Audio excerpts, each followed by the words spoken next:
Las expresiones en el siguiente programa son de la entera responsabilidad de sus participantes. Y ahora con ustedes llega el programa Acercándonos Humildemente a la Biblia con el profesor Manuel Ramos. Dios le bendiga, Dios le guarde a los hermanos y hermanas que nos escuchan a través de esta gran emisora Radio Vida, 90.5 FM y 1400 AM. Este es su programa Acercándonos Humildemente a la Biblia, programa educativo donde tratamos, ¿verdad?, temas de exégesis, historia, teología y sobre todo temas de educación cristiana. Así que siéntese como si tuviera un salón de clase para estudiar la poderosa palabra del Señor. También nos puede escuchar, nos puede ver por la plataforma de Facebook de Radio Vida, y ahí en comentarios pues también puede escribirnos, saludarnos o también hacer algún tipo de pregunta que después podamos trabajar. Y también, si usted lo desea, puede suscribirse a nuestro canal de YouTube y nos puede buscar por Manuel Ramos Educación Cristiana. Manuel Ramos Educación Cristiana. Y ahí puede suscribirse para que, ¿verdad?, le anuncie que subimos un video para que pueda verlo, ¿verdad?, estudiarlo y edificarse en la palabra del Señor. Hoy damos continuidad al tema que empezamos a trabajar el miércoles pasado sobre una introducción a la epístola del apóstol Pablo a los romanos. Pero antes, ¿verdad?, vamos a orar para comenzar en esta tarde. Padre, en el nombre de Jesús, te damos gracias, Señor, por esta oportunidad que tú nos das nuevamente. Señor, bendice a los hermanos, hermanas que nos escuchan a través de estas plataformas. Glorifícate, Señor, en sus vidas. Cualquier petición que tenga delante de ti, obra de manera especial, Señor Jesús, según tu perfecta voluntad, Dios. Gracias, Señor, porque nos da la oportunidad de estudiar tu palabra, entenderla, comprenderla. Ayúdanos, Señor, como cristianos y como iglesia, a vivirla para tu gloria y tu honra. En el nombre poderoso de Jesús. Amén. Amén. Así que damos continuidad al tema de una introducción a la epístola de los Romanos. En la parte 1, miércoles pasado, ¿verdad?, pudimos empezar a trabajar lo que es la autoría, la fecha, lugar de redacción, destinatarios,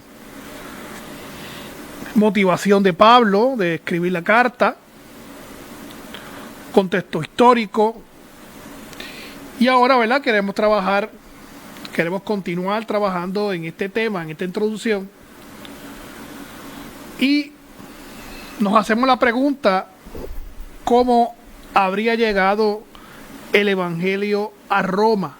¿Cómo habría llegado el Evangelio a Roma? Sabemos que Pablo escribe a la iglesia de Roma. Pablo, como habíamos mencionado, no es el fundador de la iglesia de Roma. Así que Pablo se está, a través de esta epístola, presentándose a esta iglesia. Si Pablo no es el fundador de la iglesia de Roma, pues la pregunta es válida, ¿verdad? ¿Cómo habría llegado el Evangelio a Roma? En forma precisa, desconocemos, ¿verdad?, cómo y cuándo la fe en Jesús llegó a la capital del imperio. No existen fundamentos concretos realmente que sustenten los alegatos de la tradición, los cuales establecen que Pedro o alguna otra figura con tonos apostólicos fue el fundador de esta comunidad cristiana. No hay realmente fundamentos concretos para sostener eso. La hipótesis más plausible destaca la amplia movilidad en el imperio.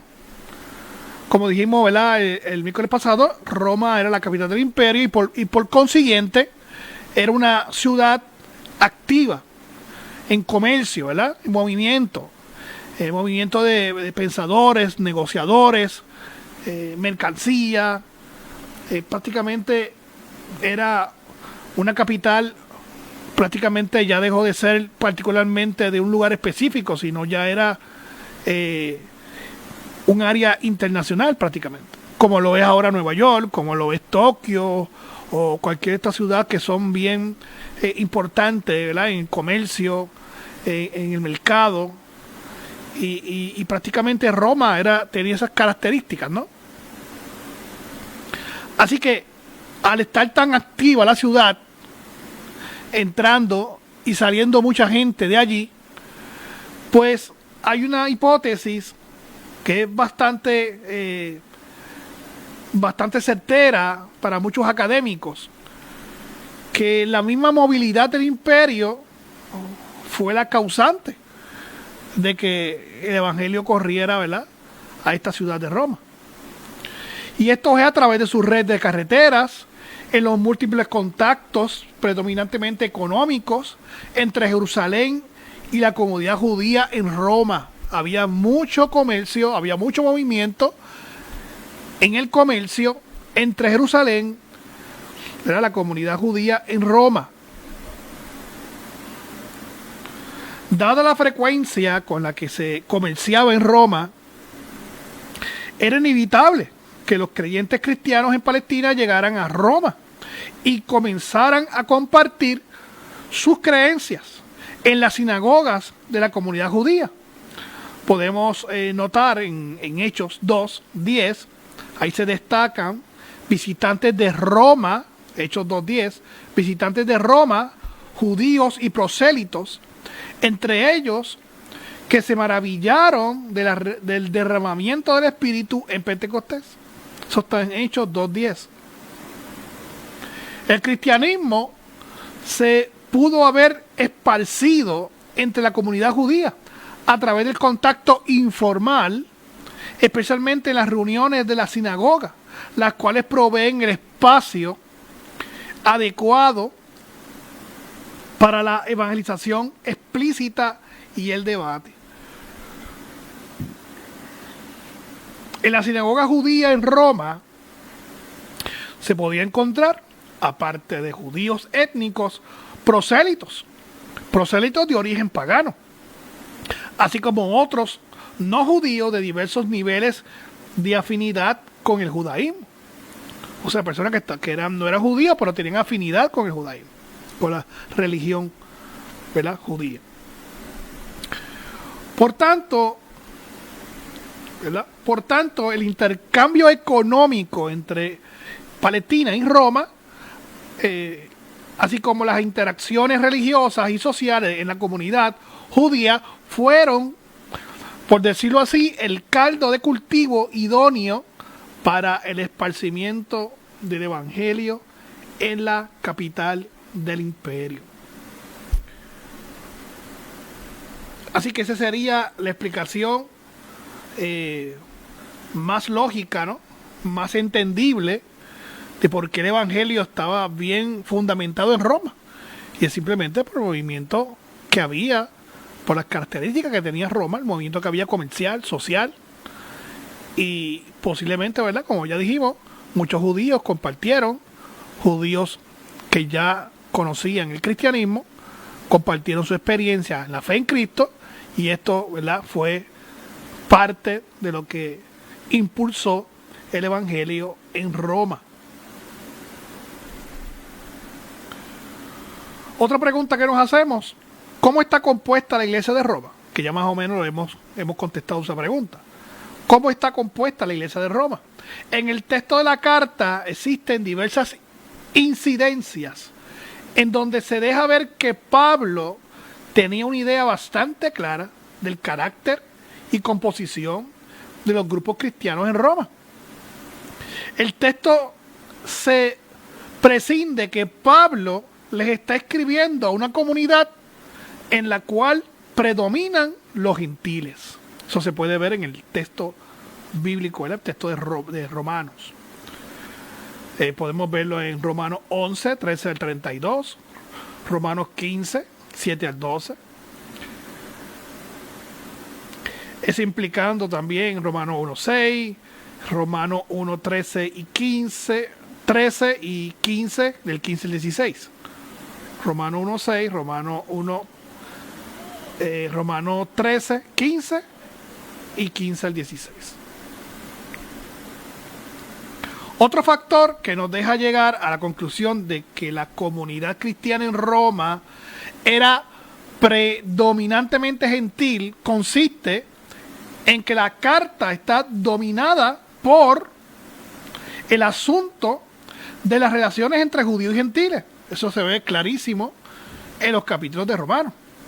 Como dice Romanos 1:16, al judío primero y también al griego. También vemos preguntas sobre la identidad. ¿Quién es un judío? Romanos 2, 25 al 29. ¿Quiénes son los elegidos o quiénes son los llamados por Dios?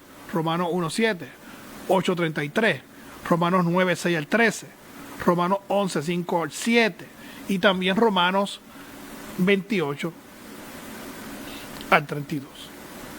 El entendimiento de que el evangelio no está limitado a los judíos como tal, capítulo 2 al 5,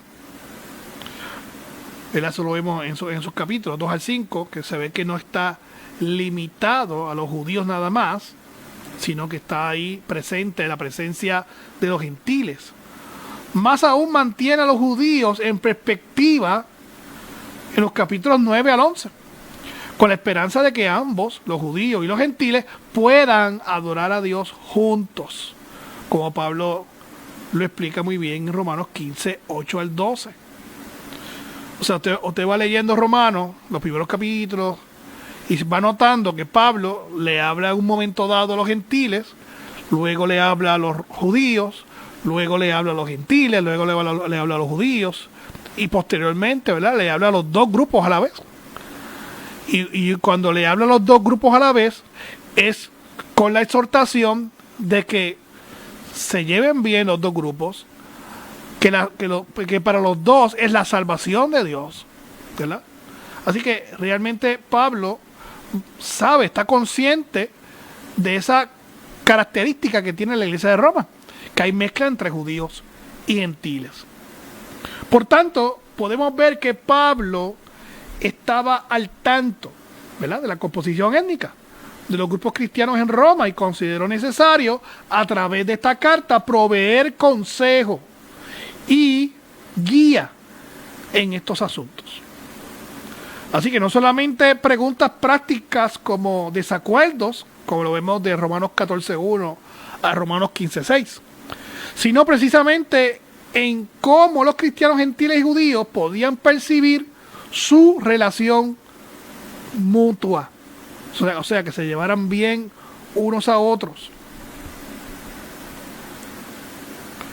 Otra pregunta que nos podemos hacer en esta introducción al Epístola a los Romanos: ¿cómo una comunidad cristiana que se formó con una fuerte influencia judeocristiana vino a tener su composición judía tan diezmada?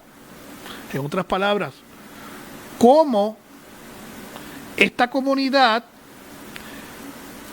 teniendo las bases judías, vino a ser en este momento de escribirse esta epístola o un grupo menor de la comunidad judía? ¿Acaso no sería lógico al revés, que la mayoría fueran judíos y la minoría fueran gentiles? En Roma se había establecido una significativa comunidad de judíos como consecuencia de los cautivos judíos que fueron llevados a Roma por Pompeyo en el año 62 a.C., la mayoría de las cuales fueron eventualmente liberados. Esta comunidad sufrió diversas expulsiones de la ciudad. Volviendo a la experiencia de Pompeyo, cuando los judíos tenían, ¿verdad?, esa independencia, tuvieron esa independencia, podemos decir así, ¿verdad?, frágil, corta, pero la tuvieron. Estaba hablando de la época de los macabeos, antes de Cristo. La cosa se fue complicando poco a poco las guerras entre los países y los pueblos de la región fue afectando el comercio. Esto afectó al gran imperio romano que estaba levantándose para aquella época, con un imperio, ¿verdad? Poderoso, totalitario, y como ya estaba afectando el comercio, ya estaba afectando a Roma, Roma intervino, ¿verdad? Y por eso Pompeyo llega allí, entonces pone todo el mundo en cintura, pone todo el mundo en orden, empiezan esas batallas, pero claro, no pudieron con la gran fuerza militar de Roma, y Roma pues toma dominio de Palestina y toma dominio de los judíos y todos los pueblos griegos que estaban alrededor dominando. Y cuando Pompeyo hace esto, ¿verdad? Y cuando regresa a Roma después de esta victoria, pues él se lleva judíos cautivos a Roma. Así que es posible que estos judíos cautivos a Roma se fueron, ¿verdad? Fueron conviviendo, dispersándose en el mismo ciudad de Roma, y esa es una de las razones por qué hay una gran comunidad de judíos en Roma. Esta comunidad sufrió diversas expulsiones en la ciudad. La primera bajo el emperador Tiberio en el año 19 después de Cristo, y las otras por el emperador Claudio durante el año 41 y 49, siendo la primera, o sea la de Tiberio, una acción de corta duración, y la segunda, la de Claudio, más drástica y deliberada, pues fueron expulsados por los continuos disturbios causados por un tal Crestus. Así que los judíos en varias ocasiones en la historia fueron expulsados de Roma. Fueron expulsados de Roma. Si la última expulsión de judíos ocurrió en el 49, ¿verdad? En la época de Claudio, del emperador Claudio, esto implica que los personajes que conocemos de Priscila y Aquila, los cuales vemos en Hechos 18, verso 2, fueron parte de ese grupo de judíos y cristianos expulsados de Roma, porque ya para el 49 ya estaba el cristianismo. Así que se cree fuertemente que en estos grupos que expulsaron de Roma en el 49 estaban Priscila y Aquila. Por tanto, al ser expulsados tantos participantes judíos de la iglesia cristiana en Roma, el liderato de la misma pasó al elemento gentil de la comunidad. Es interesante, ¿verdad?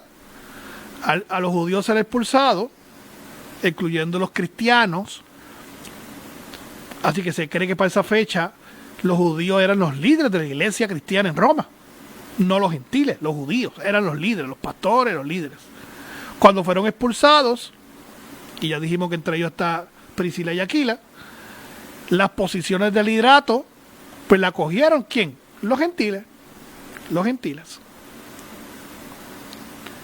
Así que se estableció, ¿verdad?, un estilo de organización distinto al de la sinagoga. Pues podemos entender que estas comunidades se reunían en casas particulares. Así que hubo unos cambios porque cambiaron de líder, ya no eran los judíos, ahora son los gentiles. Y eso es bien interesante, ¿verdad? Y esto es una de las causas por qué se ve un conflicto en la epístola a Romanos entre judíos y gentiles. Porque los judíos ser expulsados, los gentiles, repito, los gentiles tomaron sus puestos de liderato en la iglesia. Con los años se permitieron a los judíos volver a Roma. Muchos judíos y cristianos volvieron. Era lógico, ¿verdad?, que volvieran. Muchos de ellos porque tenían propiedades, tenían negocios, tenían familia. Pero al volver y al visitar sus antiguas iglesias en Roma, se dieron cuenta que lo que estaban mandando allí eran gentiles. Y ahí está el conflicto. Ahí está el conflicto que vemos en la epístola a los Romanos del apóstol Pablo.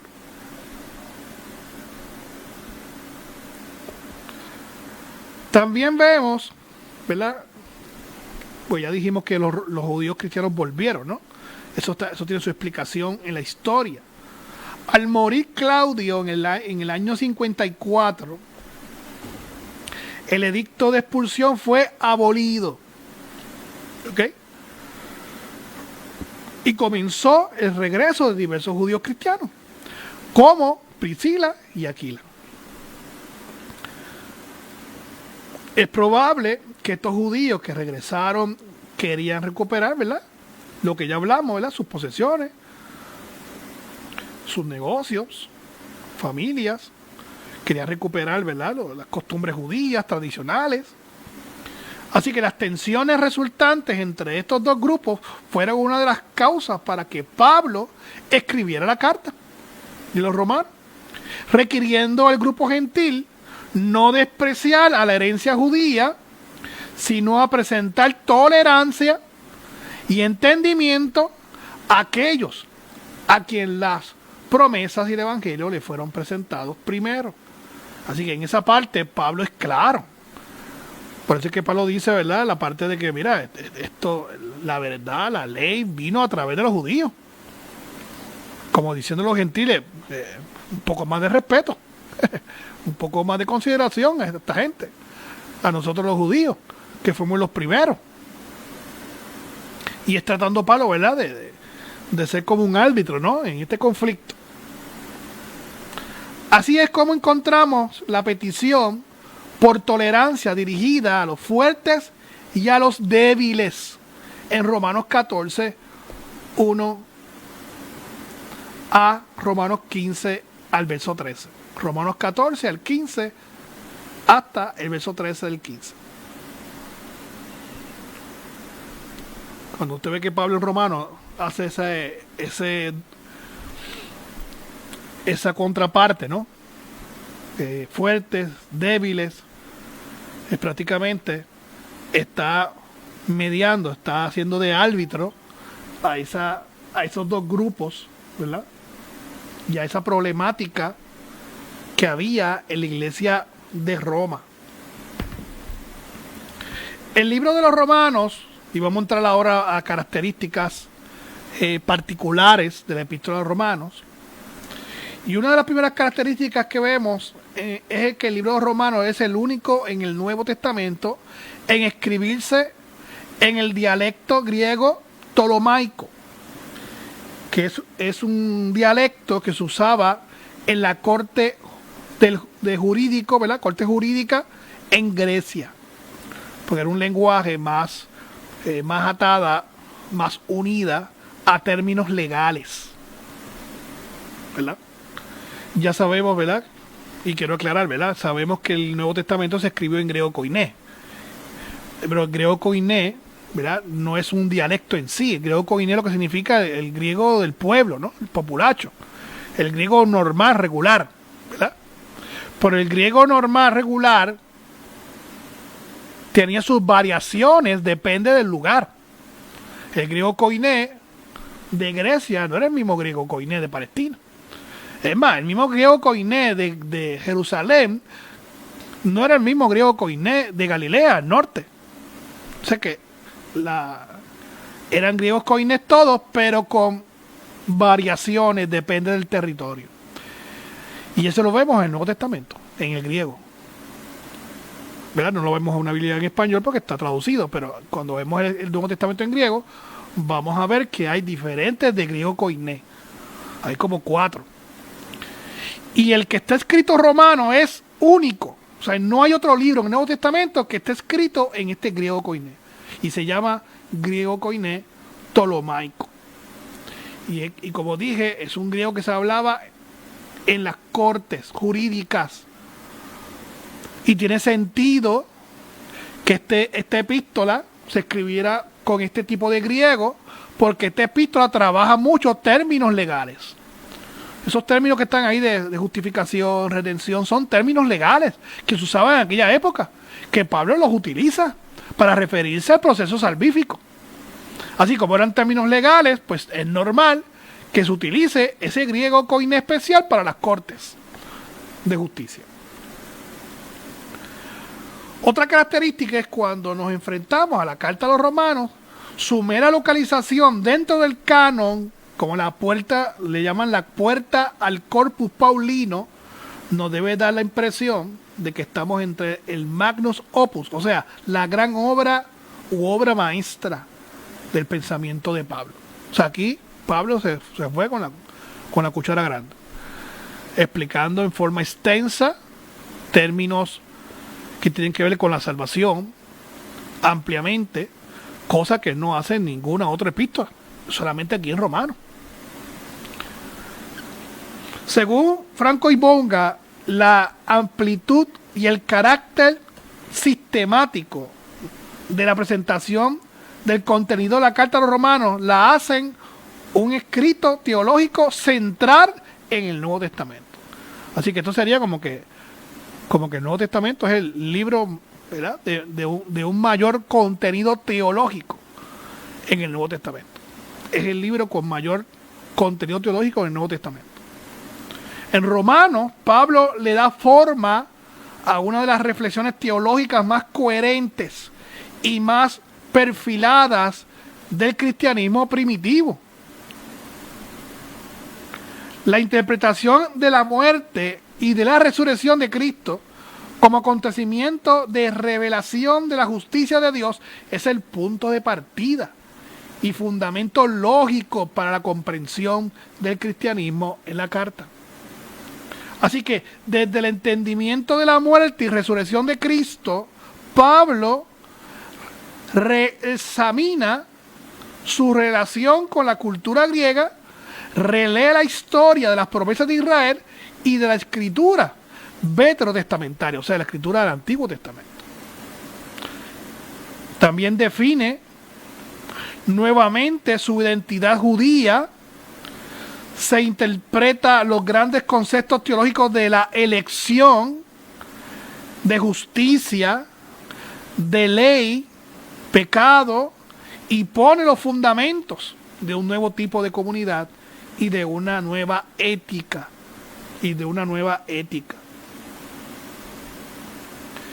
Es en la carta a los romanos donde se puede percibir una certeza total en la vocación misionera de Pablo, ¿verdad?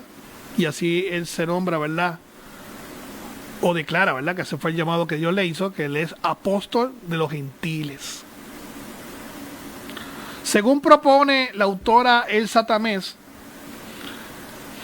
y hace poco estuvo en Puerto Rico dando unos seminarios, Elsa Tamés en su libro,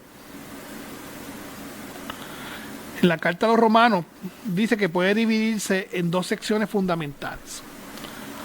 Una reorientación de la historia de la salvación hebrea para incluir a todos como pueblo de Dios, ¿verdad? Solo Pablo lo enfatiza muy bien. Gentiles y judíos, todos somos pueblo de Dios. Y lo repite, gentiles y judíos, todos somos pueblo de Dios. Eso también se reafirma en Efesios. La tesis principal de esta sección, de esta primera sección que menciona Tamés, Elsa Tamés, consiste en justicia, vida y salvación. Justicia, vida y salvación para todos en un mundo invertido. Romanos 1, 18 a Romanos 11, 36. También otra división es la práctica de la fe en lo cotidiano. Así que la tesis que sostiene esta parte consiste en la renovación del pensamiento para hacer su voluntad y el discernimiento en la acción. Eso está en Romanos 12:1 a Romanos 15:3. Así que esas son las dos divisiones que hace Elsa Tamés en su libro. Número uno, una orientación de la historia de la salvación hebrea para incluir a todos como pueblo de Dios, de Romanos 1 a Romanos 11:36. Y la segunda parte, la práctica de la fe en lo cotidiano, de Romanos 12:1 a Romanos 15:3. Antes de seguir, queremos decir que si alguien no sintonizó después de las 5, usted está escuchando su programa Acercándonos Humildemente a la Biblia, que es todos los miércoles de 5 a 6 de la tarde. Aquí, ¿verdad? Un programa educativo.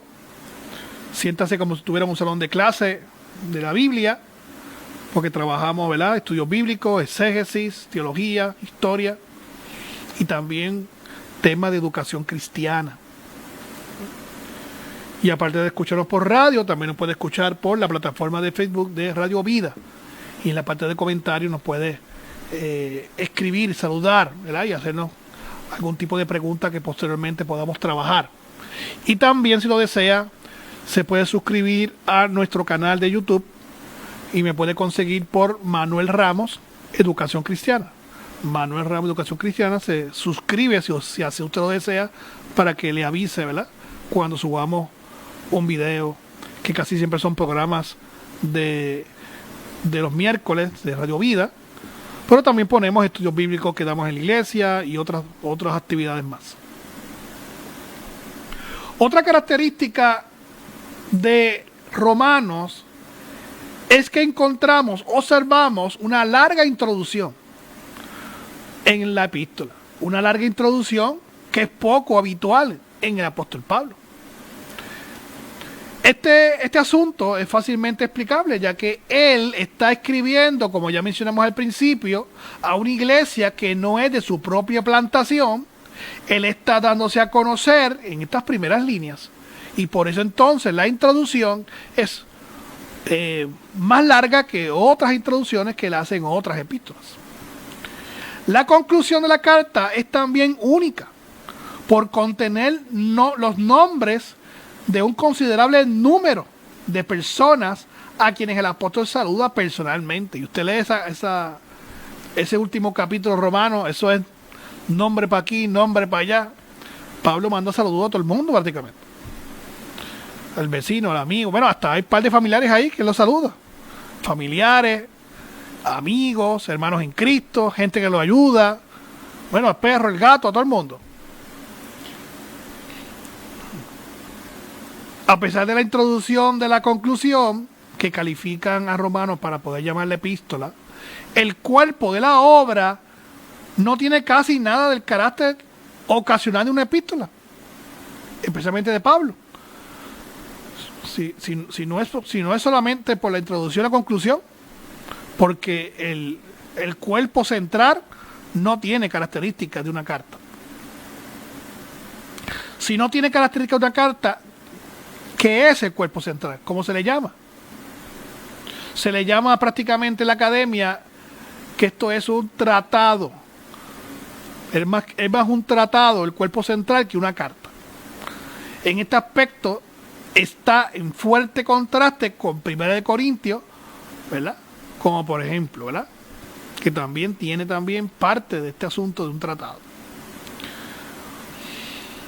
Y como ya dijimos, como tiene una gran connotación teológica, pues los académicos la mencionan como un tratado teológico. Se hace, otra característica es que se hace gran uso del Antiguo Testamento. Y es que Pablo, todo lo que argumenta, todo lo que dice, él lo va sosteniendo con su Biblia, que es totalmente normal. Como hacemos nosotros los cristianos cuando decimos algo o argumentamos algo, lo decimos porque la Biblia lo dice. Pues Pablo hace lo mismo. ¿Y cuál es la Biblia de Pablo? Pues claro, no la que tenemos nosotros. Tenemos el Nuevo Testamento, el Antiguo Testamento. Para aquel entonces no existía el Nuevo Testamento. La Biblia de Pablo es el Antiguo Testamento. Así que vemos citas de Pablo hacia diferentes autores del Antiguo Testamento. Jeremías, Isaías, los Salmos, citas de Deuteronomio, citas de Números, diferentes citas de diferentes libros del Antiguo Testamento.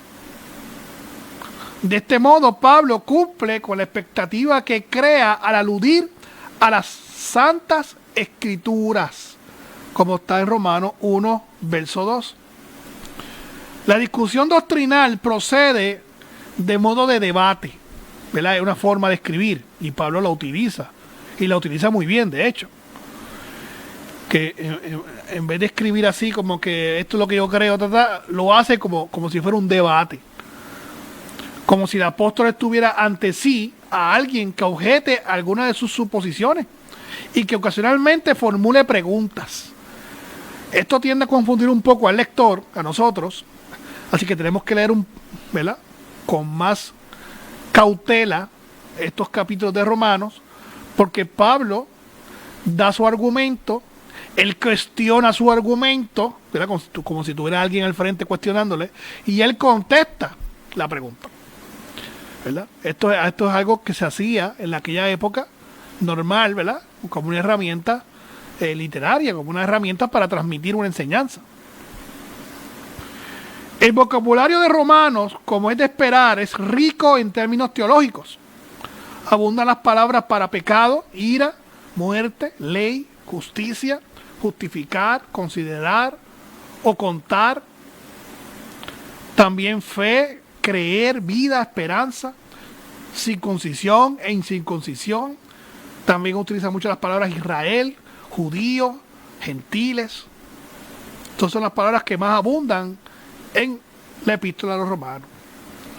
Romanos, muchos académicos la mencionan o la llaman la autopista de la salvación. Esta autopista no tiene peaje, esto es sin peaje. La autopista de la salvación. ¿Y por qué le llaman la autopista de la salvación? Si empezamos con Romanos 3:23, donde establece que todos han pecado, seguimos por Romanos 6:23, la paga del pecado es muerte. Si continuamos con Romanos 5:8, Jesucristo murió por el pecado, por nuestros pecados. Y por último, Romanos 10:8 al 10, para que nuestros pecados sean perdonados, debemos creer y confesar que Jesús es el Señor. La salvación se recibe a través de Jesucristo. Por eso se llama la autopista de la salvación. Tiene todo el plan salvífico impregnado, explícito en toda la epístola a los Romanos. Por eso que se le llama la autopista de la salvación. También, como documento o tratado teológico, vemos grandes conceptos teológicos trascendentales en Romanos. Este es el término elección, ¿verdad?, la elección de Dios de un individuo o grupo para un propósito o destino específico. Romanos 9, 10 al 13. Eso es un tema, ¿verdad?, aparte, que tenemos que coger aparte, porque, ¿verdad?, sería coger mucho tiempo explicarlo, pero sí, es un tema que posteriormente podamos trabajarlo, ¿no? El tema de la elección. El tema de lo que conocemos mucho, ¿verdad?, como la salvación, si es impuesta por Dios, o si la salvación es algo que el ser humano puede decidir a través de su libre albedrío aceptar o rechazar a Dios. Eso se divide en teología como el calvinismo y el arminianismo, ¿verdad? Pero eso después en otro programa futuro, ¿verdad?, lo podemos tocar con más detalle. Pero para que sepan que esta discusión teológica del calvinismo y el arminianismo tiene sus bases aquí en la epístola a los Romanos. También Pablo trabaja el término o el concepto justificación, Romanos 10:25, Romanos 5:18, que es el acto de Dios por el que se nos declara sin culpa de nuestros pecados. También se trabaja la propiciación, Romanos 3:25, que es la solución del castigo de Dios por el pecado, gracias al sacrificio perfecto de Jesucristo. También se trabaja el concepto redención, Romanos 3:24, Romanos 8:23, que Jesucristo pagó el precio y ahora somos libres. Así que la paga del pecado es muerte. Jesús pagó la deuda. Otro concepto que se trabaja es santificación, Romanos 6:22, Romanos 15:16. Ser cada vez más semejantes a Cristo mediante la obra del Espíritu Santo. Santificación.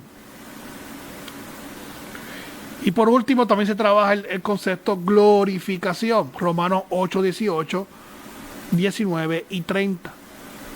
El estado final del creyente, que será semejante a Cristo después de la muerte, como dice 1 de Juan 3:2.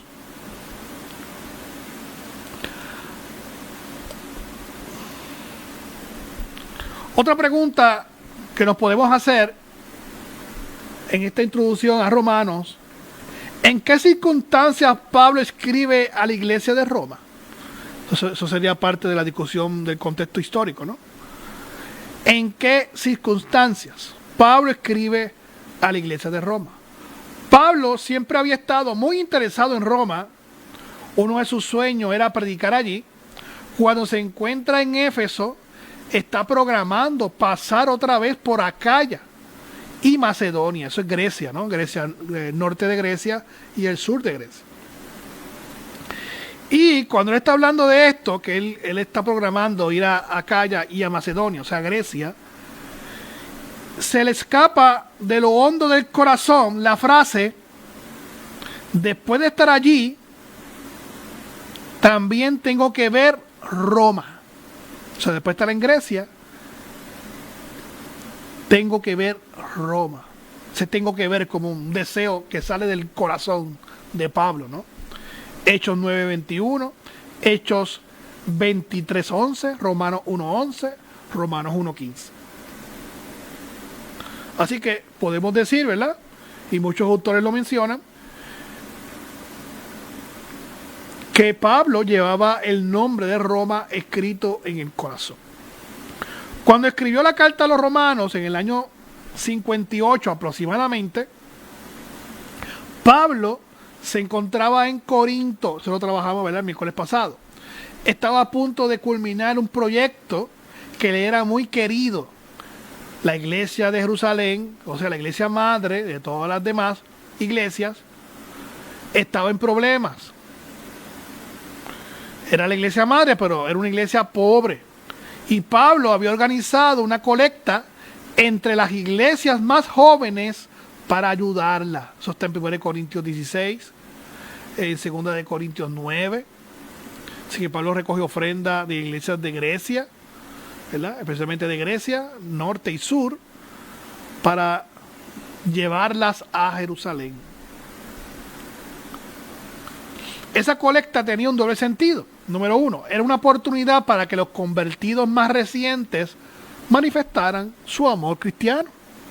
Siempre el ofrendar es una oportunidad para manifestar el amor cristiano. Número dos, era una manera práctica de enseñar a todos los cristianos la unidad de la iglesia cristiana, y que no eran simplemente miembros de congregaciones aisladas o congregaciones independientes, sino de la iglesia universal, en la que cada parte tiene una responsabilidad con los demás. Cuando Pablo escribe a Romanos, está a punto de ponerse en camino con esa colecta para la iglesia de Jerusalén. En este momento, sin embargo, voy a Jerusalén con la ayuda para los santos. Eso está en Romanos 15:25. Esto es una gran enseñanza de Pablo a la iglesia, de transmitirle esa gran verdad, ¿no? De que se mantuvieran unidos, ¿verdad? Que no fueran iglesias independientes sin relacionarse una con la otra, sino que se relacionasen, se ayudasen unos a otros. Y eso es un gran ejemplo para nosotros como iglesia en el día de hoy, mantenernos unidos para ayudarnos unos a otros. ¿Ven? Así que esas serían, ¿verdad?, las circunstancias que estaban cuando Pablo escribe a la iglesia de Roma. ¿Cuál sería el propósito de Pablo al escribir la carta? Pablo sabía que el viaje a Jerusalén no estaba exento de peligros. Sabía que tenía enemigos, ¿verdad?, allí, especialmente en Jerusalén. Pablo sabía que estaba arriesgando su libertad, estaba arriesgando su vida. Así que deseaba las oraciones de la iglesia de Roma antes de emprender la expedición a Jerusalén. Eso está en Romanos 15:30-32. Pablo tenía grandes proyectos y nunca veía una nave anclada sin desear embarcarse. O sea, Pablo siempre tenía proyectos, metas, a corto, a mediano y a largo plazo, ¿verdad? Esta vez Pablo estaba, ponerlo así, ¿verdad?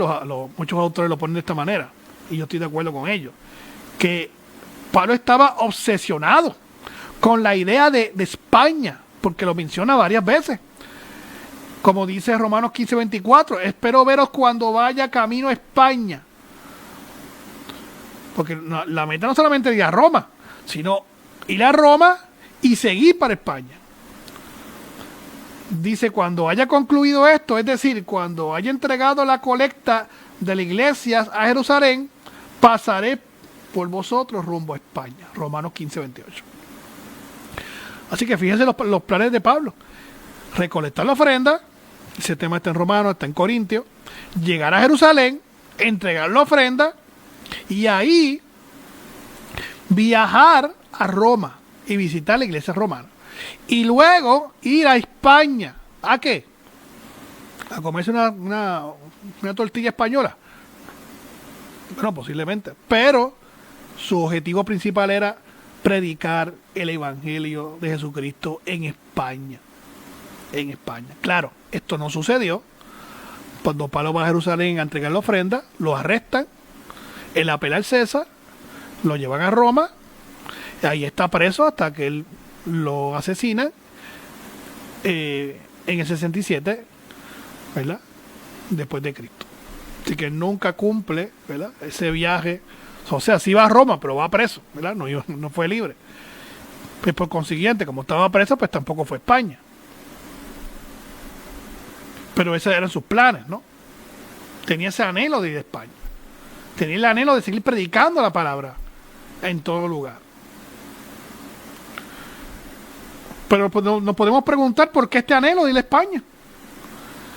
Muchas de las grandes figuras que estaban inscribiendo sus nombres en la historia en aquella época y en la literatura romana eran españoles. Estaba Marcial, el maestro del epigrama. Estaba Lucano, el poeta épico. Estaba Columela y Bombonio Mela, grandes figuras de la literatura latina, eran españoles. Estaba Quintiliano, el maestro de la oratoria, y sobre todo estaba Séneca, el más grande de los filósofos estoicos latinos, tutor del emperador Nerón y primer ministro del Imperio Romano. Era natural que se le fuera el pensamiento a Pablo hacia esa tierra que estaba produciendo tal cantidad de genios. La pregunta sería, ¿qué pasaría si hombres de esta talla llegaran a ser ganados para Cristo? Yo me imagino que todo eso estaba en el pensamiento de Pablo. Así que, si esto es así, es muy normal el anhelo de Pablo de ir a este lugar de España.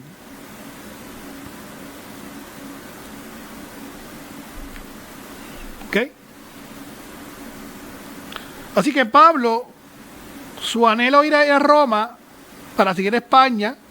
También su anhelo era, ¿verdad?, que la iglesia de Roma lo ayudara a él en las oraciones, también en recursos, ¿verdad? También podríamos decir que también buscando contacto, gente, para seguir viajando, para seguir predicando el evangelio. Así que eso es, ¿verdad?, muy importante. Para terminar, podemos decir que para Pablo era importante cumplir con todos estos proyectos. ¿Por qué? Porque él sabía que ese era el mandato que Dios le dio. Pablo siempre estuvo claro en el llamado que Dios le había hecho.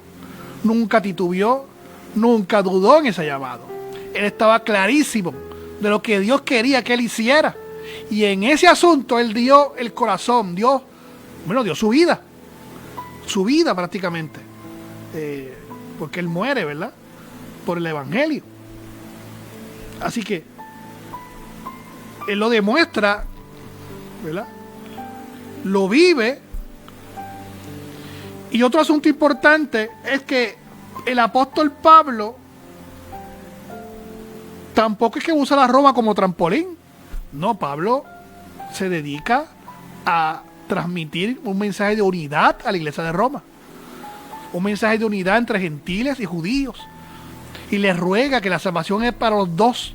No es solamente para los judíos. Es para los judíos y para los gentiles. Así que Él proclama, Él predica, Él les anima que busquen de Dios como un solo pueblo. Si Pablo estuviera presente hoy en día, dijera lo mismo.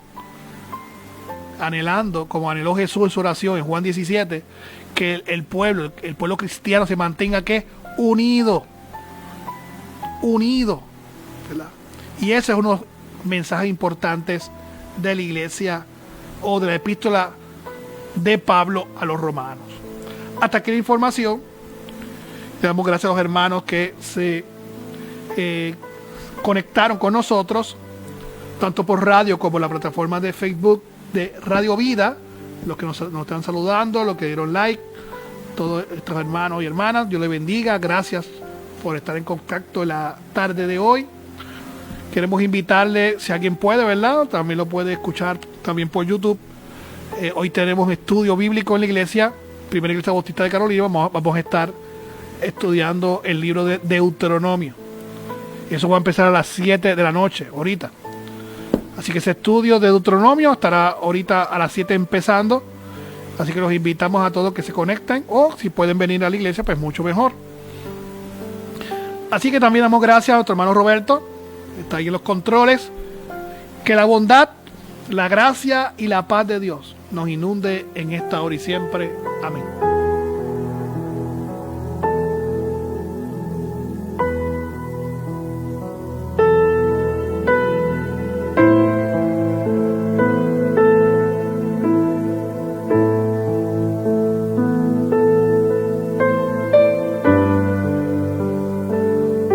Las expresiones en el pasado programa son de la entera responsabilidad de sus participantes.